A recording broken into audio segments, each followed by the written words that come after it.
Ještě jeden TikTok a pak se teda naučím nazpaměť všechny politiky, kteří kdy splnili svý sliby. A ty vole, co je tohle? Plnej brainrot, já se jak po lobotomii cítím, ty Sigmo.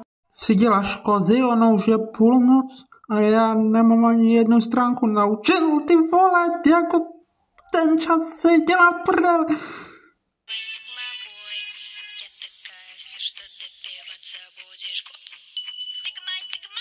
Nerozumí dnešní hudbě vůbec, oni jsou úplně vymatlaní. Však to není vůbec cringe, to je úplně Skibidi Rizma Sigler.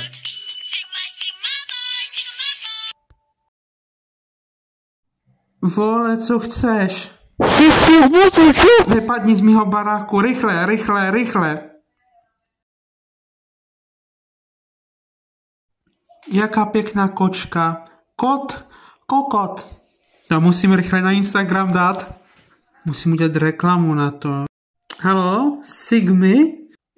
Chcete vidět mýho kokota? Sami boti, já myslela, že kokoti běží.